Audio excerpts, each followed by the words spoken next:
Welcome to Democracy Now!, democracynow.org, the War and Peace Report. I'm Amy Goodman.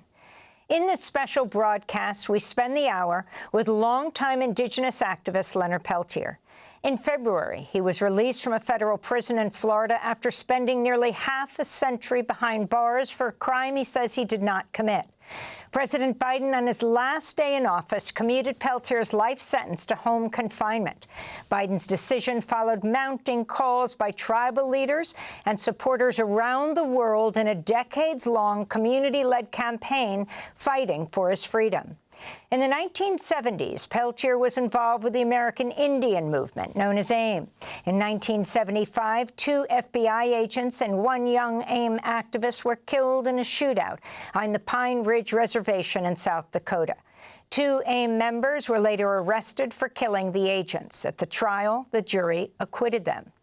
Leonard Peltier was arrested later, tried separately, and convicted. Peltier has always maintained his innocence. Notable supporters of Leonard Peltier over the years have included South African President Nelson Mandela, Pope Francis, and Amnesty International. Supporters of Peltier say his trial was marked by gross FBI and federal prosecutorial misconduct, including the coercion of witnesses, fabricated testimony, and suppressed exculpatory evidence.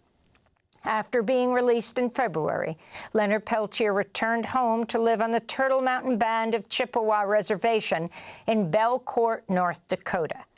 On September 12th, Leonard Peltier celebrated his 81st birthday. People gathered throughout the day, visiting him and calling from around the world to celebrate. That night and the next day, we spoke to Leonard Peltier in his living room in his first extended TV radio broadcast interview since his release from prison. Hi, I'm Amy Goodman, host of Democracy Now!, in the home of Leonard Peltier, just recently freed from prison after 49 years. Plus 2 months. Plus 2 months. I have spoken to you so many times, Leonard, in prison, in various prisons, several of them supermax prisons. It is quite astonishing to be here with you in person. Tell us where we are. Where are we sitting? We're sitting in my home that was given to me by my supporters. This was not given to me by the tribe, or the government had nothing to do with it. I was released by Biden under commutation of my sentence and home confinement.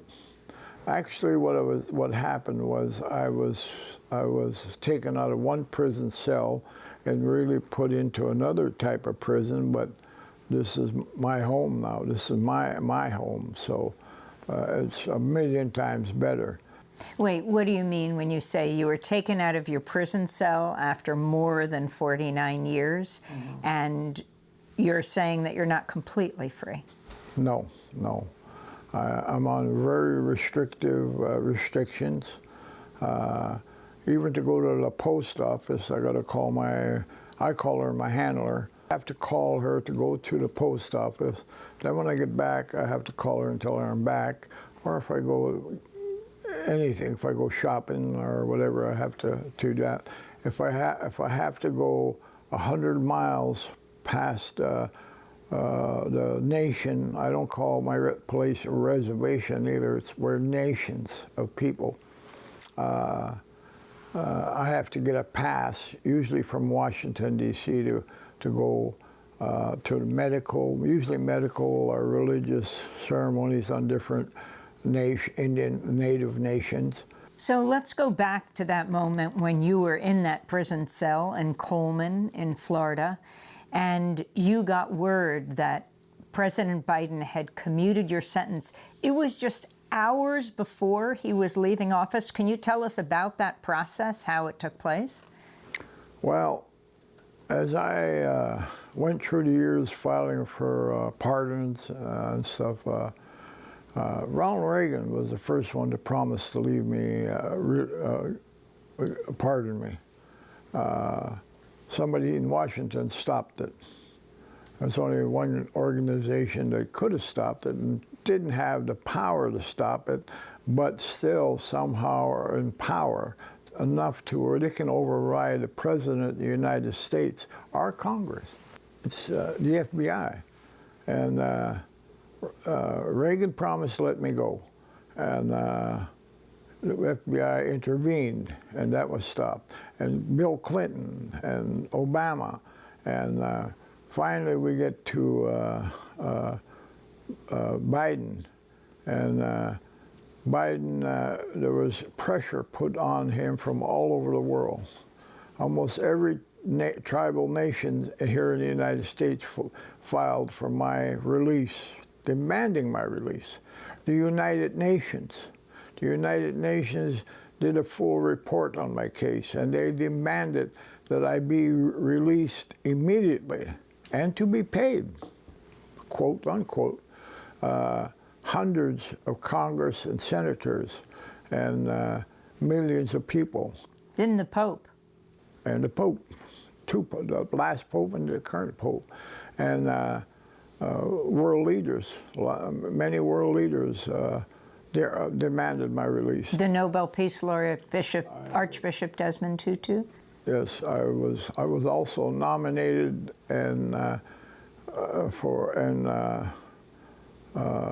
nominated 4 times because of my work from prisons for a Nobel Prize.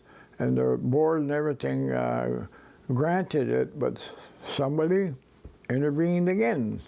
So 4 times I lost that. I think somebody was pushing Biden to stop any possibility of signing a pardon.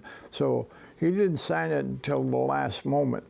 And actually, a day and a half before he actually signed it and his term was completed, I just took that position that, nah, he's not going to do this. And I just kind of laid back in my cell and I thought to myself, well, I guess I die here. And this is the only ultimate sacrifice I can make, and I have to accept it. I have no other choice.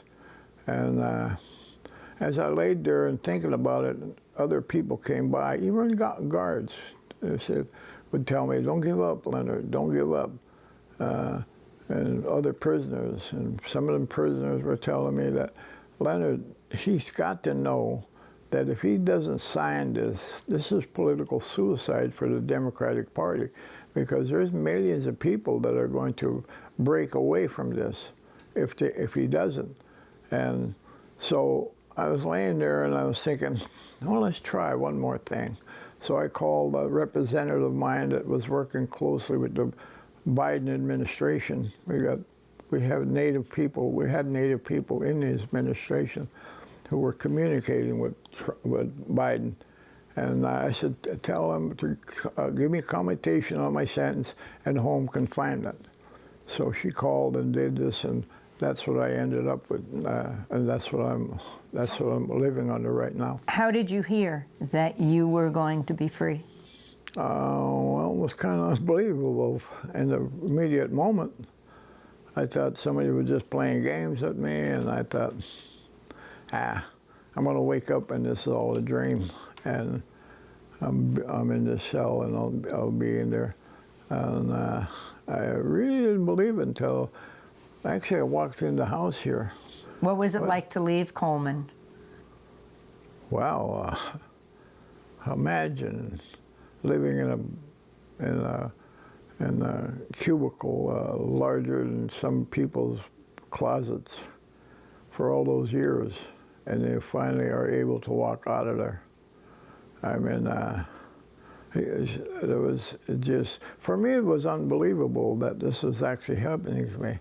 But, I mean, the feeling of, wow, I can go, wow, I'll be home, I won't be able to, I won't have to go to bed in this cold cell with one blanket, and I won't have to smell my sully going to the bathroom. I won't have to eat cold meals. is this really over for me? Is this really going to be over for me? And it was disbelief. A lot of it was disbelief, really. And now we're sitting here in your living room, surrounded by the paintings you did in prison. Yes. You are an artist extraordinaire, maybe about to have a gallery showing in New York. Through the years, you sold your paintings. Talk about painting in prison and how you came to be a painter. Well, see, a lot of people think we were allowed to paint ourselves and stuff. We were not. We were not allowed. They had an art room, hobbycraft area, and one of the hobbycrafts was painting. So you have to sign up for that. A lot of people think that all the art supplies was given to you by the prison, the hobbycrafter. That's not true either.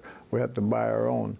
And I went and signed up immediately to go into the art hobbycraft, and I used to go there every day, and that's what I did. I painted and painted and painted till I was able to create my own style and everything.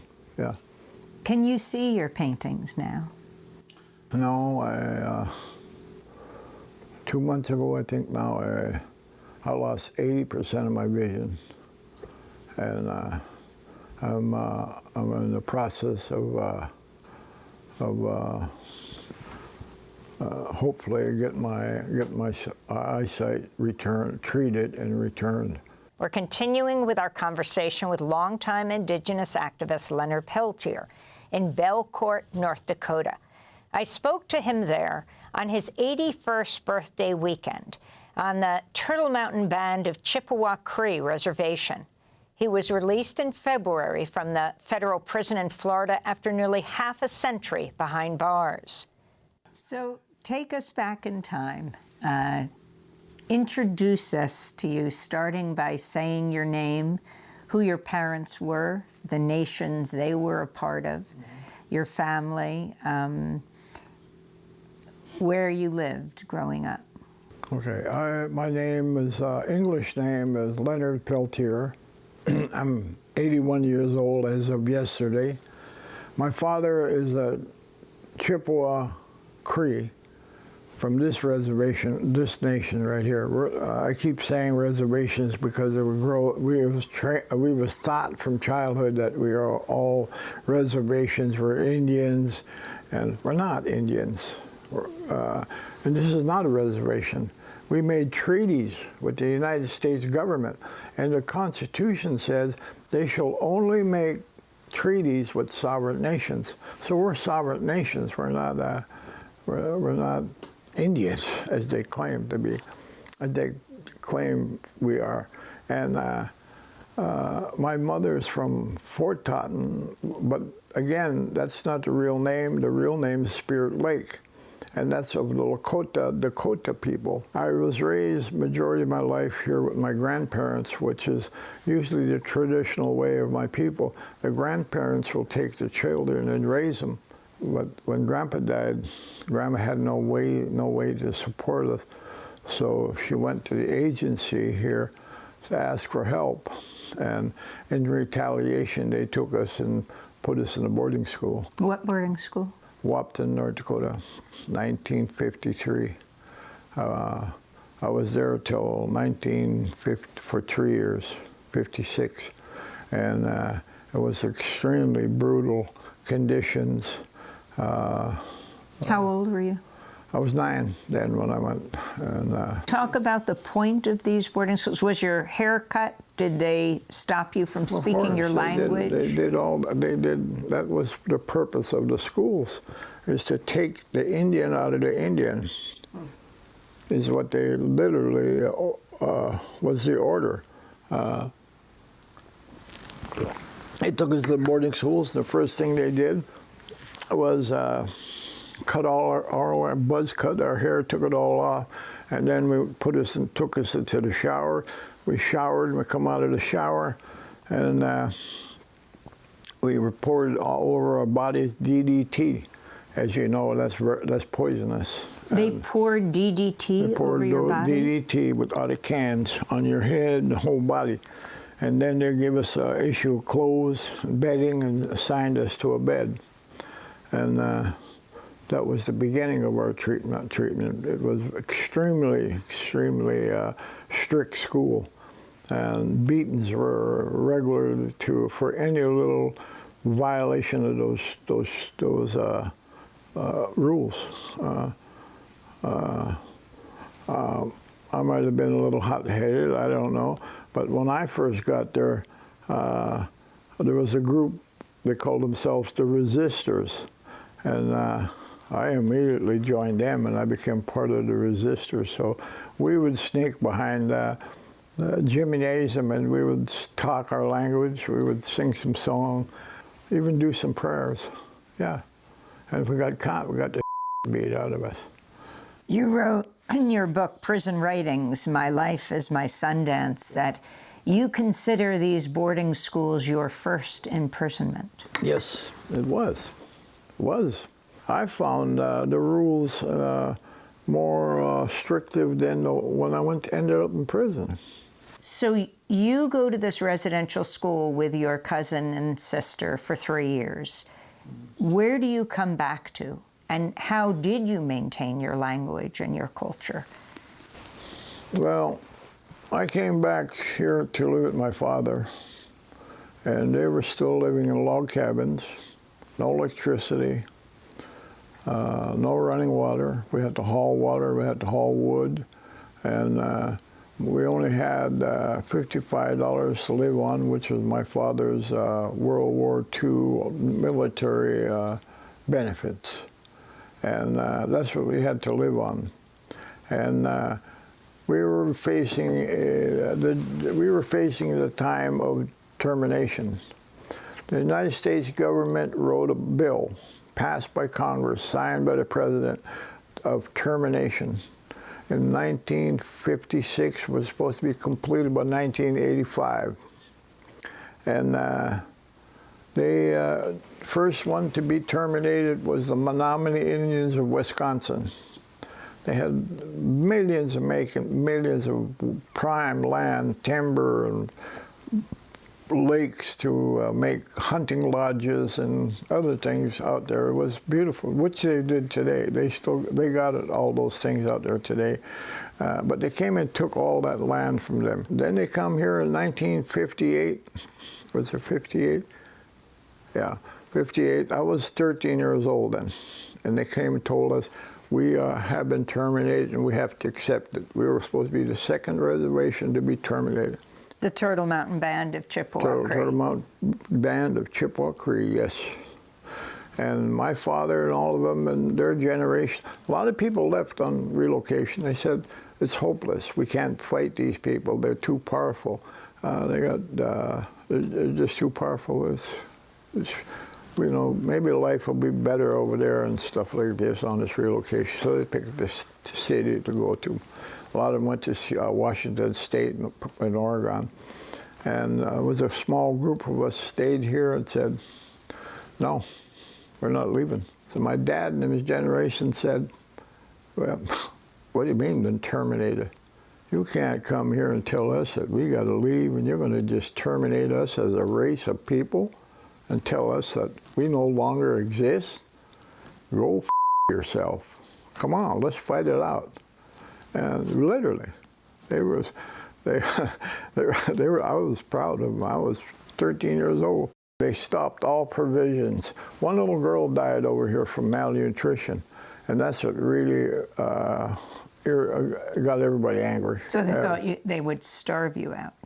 Yeah, they were making conditions so hard that we were accepting termination. We were leaving. A lot of people took it, well, at least my kids won't starve to death. And the BIA reversed its decision? They reversed their decision and gave us $50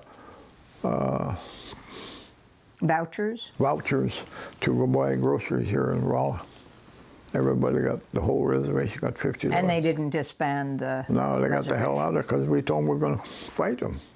So this was really the beginning of the Red Power movement and the founding of AIM, Well, right? I guess so in so many ways. The American Indian movement, which you want to rename the American. But they were doing that for, I mean, my people have been fighting back for 500 years, Amy. But the modern day. Yeah, the modern day stuff. But no, we went to war with them. We went to all kinds of different levels of resistance. You know. So talk about the founding of AIM, the American Indian movement, which you today would like to rename the American Indigenous Well, I was movement. involved in a number of different organizations before I joined AIM. And one of the biggest ones that I helped organize the United Tribes of All Indians in Washington State, and we took over Fort Lawton. One of the treaties that we were pushing them days, actually our people older people were pushing this too, but they just passed. All of our knowledge came from traditionalists. That's what policies, the American Indian movement. We followed there. First of all, people got to understand, the American Indian movement policy is, they can't come onto this reservation and start dictating their policy. They have to be invited by the traditionalists or tribal government or what else. We can't just go onto a reservation and say, you're going to do this, you're going to do that. No, we can't do that, and we don't do that. We have to be invited first. So anyway, this was before I joined the American Indian movement. I was involved with the fishing and hunting struggles over there. That was a big area that they really fought hard and got really... Fishing and hunting rights. Yes, treaty rights.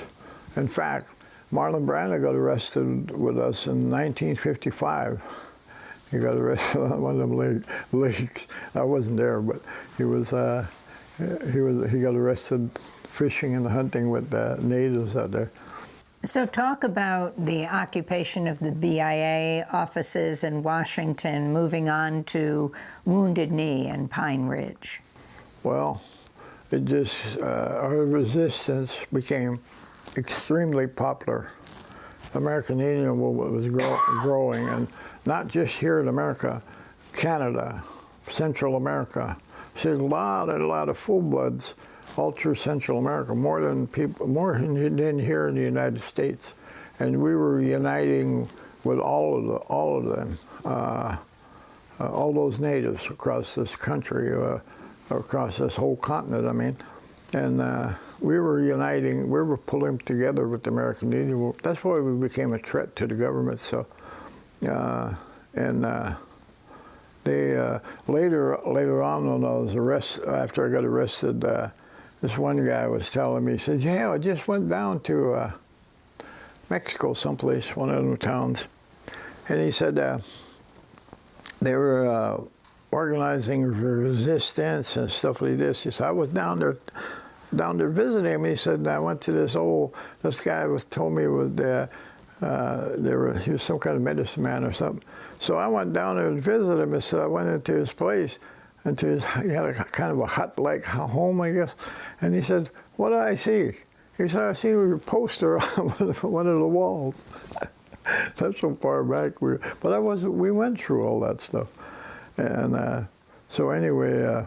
But especially for young people to understand. I mean, you're talking about this critical moment of 1973, 4, and 5. 60s, actually. What's that? Started in the 60s, really. And also the height of the anti-war movement, and the role and the effect of the anti-war movement on the Native American movement and vice versa. If you can talk about those critical moments. I was, and others were, a lot of us natives we were also involved in the peace marches and with the blacks and the anti-war movements and things like that. We were involved in all that stuff too. But we were working on trying to get their support, and they were working on trying to get our support. Then the hippies came out, and the hippies really helped us. The hippies did a lot to help us. They started dressing like natives. They started doing things like Native people, and a lot of them came from very, very wealthy families. A lot of people hated them. That's one of the reasons the government hated them, is because they were really pushing the Native issues, culture and stuff like that. So the Trail of Broken Treaties, that was 1972. Explain what it is, which was a takeoff on the Trail of... We knew that we had to get the government to start honoring our treaties, because they never honored our treaties. And the only way we could do this is to go right straight to Washington. And so we organized a group, we called it the Trail of Broken Treaties. And we all organized from all over the country. They sent representatives in old cars. We had nobody had new cars in them days. And we all went to Washington. You went? Of course I did. Of course I was there too, yeah. This is, of course, a takeoff on the Trail of Tears, and most people in our schools, and maybe less so, especially now, will ever even know what the Trail of Tears was. Right, precisely. That was all past. Everything we did, we called it, well, like the Trail of Broken Treaties. That was done under the Trail of Tears and the Long Walk, all them other events like that happened. It wasn't just the Trail of Tears. That's what people have to understand. The Trail of Tears was just one of them that became so well known, because I think 10,000 people died on that. And they're laying alongside the trails and stuff, from dying from sickness, malnutrition, all that stuff on the Trail of Tears. That's why. This was under President Andrew Jackson? Yes, yeah. The president who President Trump reveres. revered. Order, yeah. He was a hater. And so we every event that we organized under basically the same policies of exposing what was done in the past and continued to be done, and we still find it's still happening today, Amy. Amy Coulter had made a public statement that about Native people, that we didn't kill enough of them Indians. That's a very dangerous thing to say about anybody, because there's a bunch of nuts out there, like, you could take one of them haters and everything. I mean, he could end up killing a lot of innocent natives just because of those type of words. You got a president trying to do away with our treaties. If our treaties go, we go. This is the only thing to prove that we are a sovereign nation and a race of people. And if that goes, we go as a race of people. So it's not ending for us. We're still in danger. Yeah, you see it happening in the streets.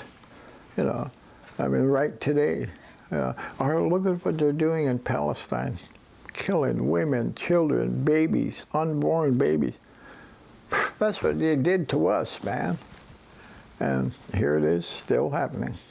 So 52 years ago, 1973, the start of the American Indian Movement's 71-day occupation of the village of Wounded Knee on Pine Ridge Reservation, occupation helping draw international attention to the plight of Native Americans, the U.S. government responding to the occupation with a full military siege that included armored personnel carriers, F-4 Phantom jets, U.S. Marshals, FBI, state and local enforcement.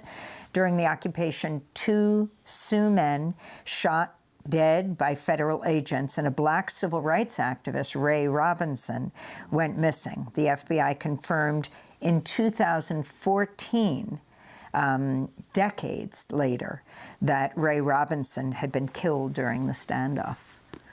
Most people don't know about this history. No. Maybe they've heard the book, Bury My Heart at Wounded Knee. So can you talk about Pine Ridge and Wounded Knee, especially for young people who don't know the history? I was in jail during the beginning of Wounded Knee, but I got out, was about halfway through. Then I went up there and I helped pack in stuff into Wounded Knee, and I stayed out there on the outside forces. After we made all those trips to Washington and all those other demonstrations and all those promises, they were going to do this and do that, they were going to investigate everything, all of our acquisitions and all that stuff.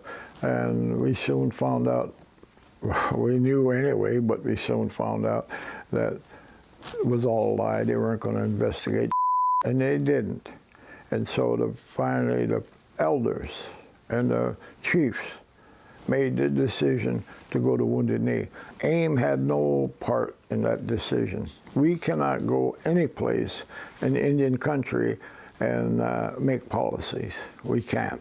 That is not us. We can't do that now, and we can't go unless we're invited by those people.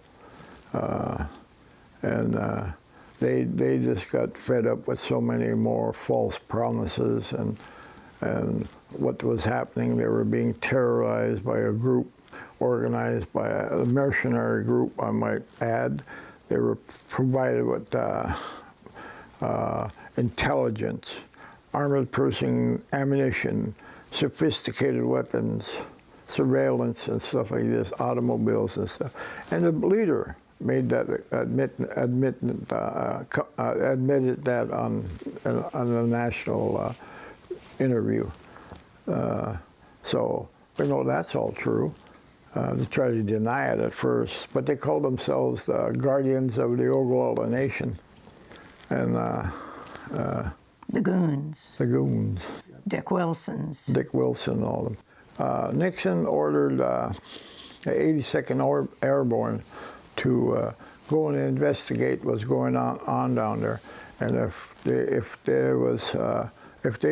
we were like the government was claiming that we were communists and Marxists, and we were being financed by the communists. They were to go out there and wipe us out. When Nixon got the 82nd Airborne involved in it, we filed a lawsuit. And it took us 10 years, but we got all this information out of the files that they had to turn over to us, right? And we found that they had went to the armory and checked out 250,000 rounds of various caliber ammunition, different sophisticated weaponry, armored personnel carriers, and finances and surveillance and stuff like that. See, that was all illegal. And that's how we found out a lot of stuff about what they were doing there, and it was all illegal. If it would have been left to Nixon, he was going to wipe us out, but he didn't, because we heard his wife step forward and said, "No, don't you do that." Now, still going back 50 years, what landed you in jail? I want to go to the words in Democracy Now! In 2003, the occupation of Wounded Knee is considered the beginning of what Oglala people refer to as the Reign of Terror from 73 to 76. Over 60 residents killed in this period. Murders went uninvestigated by the FBI, which had jurisdiction. The period culminating in the June 26 shootout, for which Leonard Peltier was imprisoned. First of all, I don't know who the shooter is. Our shooters. And I wouldn't tell you if I did know. So I'm not going to tell you anything in that area. But I'll tell you, I'll speak on the other issues, because it's public knowledge, and it's been our attempts to continue to expose that stuff. But there was a lot of Native people, traditionalists, whose homes were burned, whose houses was drive-by shootings. People were pulled over and and beaten, and some shot, some killed. And those things are literally recordings on this. We got records of all this stuff now. So people can't deny this stuff. The only ones that are denying this is the United States government, the FBI, and people like that. But we faced a time called the Reign of Terror, when they were getting away with all this. None of them were getting investigated. A lot of the older people that seen these people identified them, but the FBI still wouldn't investigate. They were able to kill people at random. They were and getting away with it because they had no fear of being prosecuted. The only fear they had was of us, the American Indian movement, because we wouldn't take their every chance we got together. We got a confrontation with them, and that's the only fear they had of anything, of any retaliations, any arrest, or anything else. As we continue our conversation with Indigenous leader Leonard Peltier, released to home confinement in February after nearly half a century behind bars, I asked him about his claims that his extradition from Canada and trial in the United States were marked by prosecutorial misconduct. Talk about the coerced testimony of Myrtle Poorbear, who she is. Who is she? I know you didn't know her at the time. Well, I never knew her. Her father was going to come testify at my trial that she had a serious mental problem. And her sister was going to testify that on the day of the shootout, they were sitting there drinking beer, and we got this all on tape, and they were sitting there drinking beer, and they ran out of beer, and they were watching TV, she said, and they decided to make a run off the reservation because it was a dry reservation, no alcohol was allowed there. And so he said to go and buy some more beer and come back and watch some more TV. And they started driving down the road, and all of a sudden a bulletin came over the radio, big shootout in Ogallala between the marshals, FBI, BIA cops, goon squads against the American Indian movement. So they were over 50 miles away. Finally, Myrtle admitted that she didn't know me. And, but her testimony said her testimony in the grand juries when he got us all indicted. Said she was your girlfriend and she had seen. She witnessed, oh God. Seen all of this. This was, when the lawyers came to me in Canada, they said, Leonard, we got bad news for you. And I said, yeah? What kind of bad news? And they said, your girlfriend's testifying against you. And I looked at him and I said, my girlfriend? What do you mean, my girlfriend? He said, your girlfriend. And I said, I don't have a girlfriend. I got a wife, 2 kids. So talk about James Reynolds, the former U.S. attorney in charge of the prosecution that helped convict you. He later becomes an advocate for your release, stating the prosecution could not prove that you had committed any offense and the conviction was unjust. He wrote to president after president. He himself was appointed by Carter right through to Biden. Mm-hmm. Yes. Well, about 10 years ago, James Reynolds started to have a change of heart, I guess. James Reynolds said that there is no evidence Leonard Peltier committed any crimes on that reservation.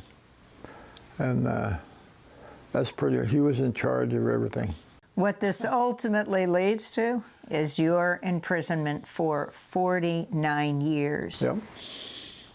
The majority of your life behind bars, what this institutionalization meant for you, what it meant to be both a prisoner and considered a political prisoner around the world, and a symbol of the fight for Native American rights and what happens to you when you engage in it. All of those things. Well, okay, I think I've been asked this question quite a bit, and it's hard for me to answer, but I think what really kept me strong was my anger.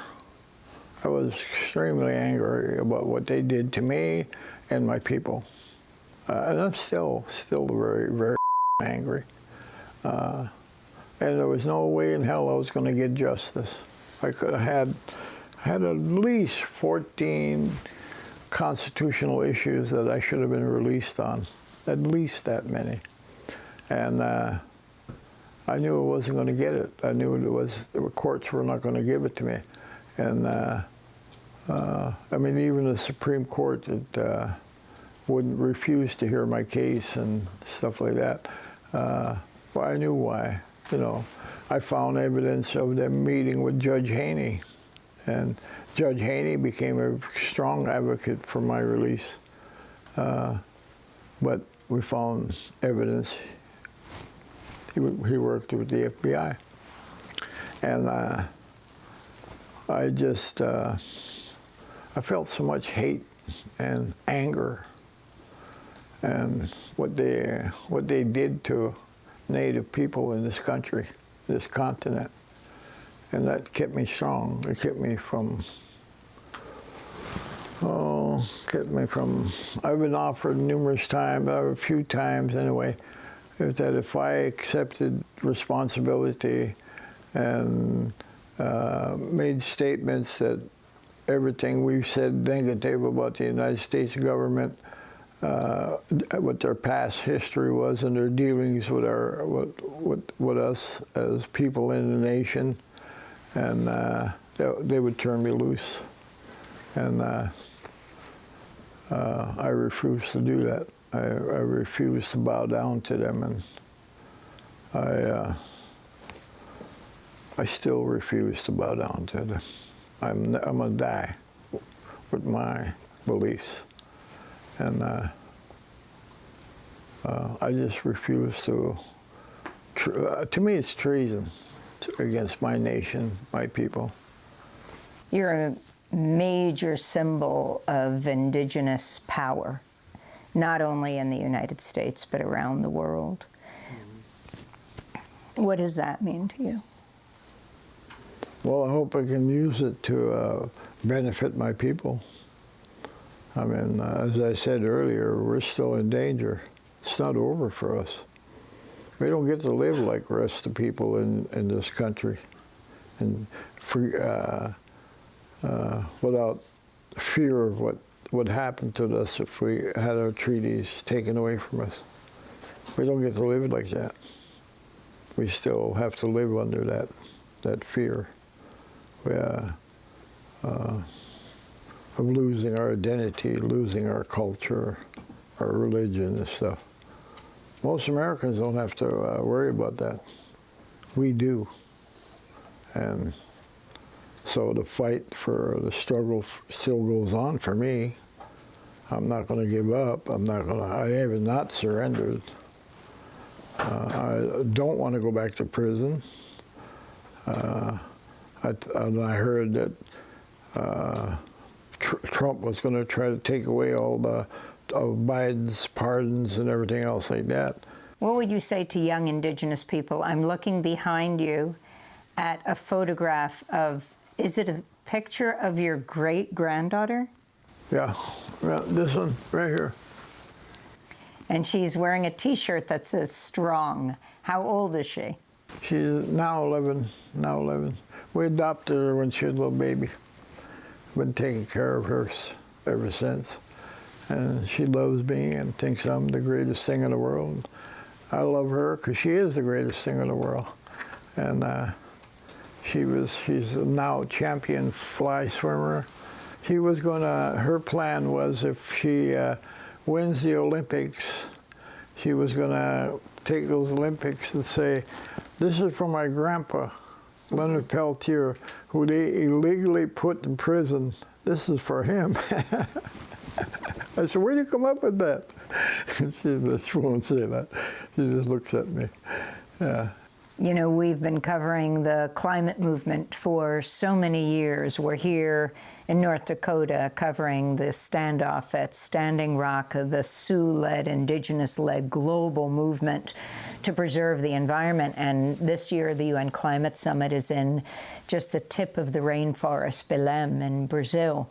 And each of these UN climate summits, we see Indigenous people, especially young Indigenous people, there fighting for the planet.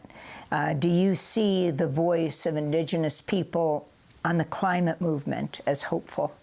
We've been talking about this for 250 years, or no, since America was first organized. When we pray and when we, whatever we do, we still talk about Mother Earth and other environment stuff. We haven't stopped. We never will stop. You know, we are still strong environmentalists. Well, Leonard Peltier, I want to say thank you so much for inviting us into your home. I'm so glad we're not coming to a prison. Well, so am I. Indigenous leader Leonard Peltier speaking in September at his home on the Turtle Mountain Reservation in North Dakota on his 81st birthday weekend. Thanks for watching Democracy Now! On YouTube. Subscribe to the channel and turn on notifications to make sure you never miss a video. And for more of our audience-supported journalism, go to democracynow.org, where you can download our news app, sign up for our newsletter, subscribe to the daily podcast, and so much more.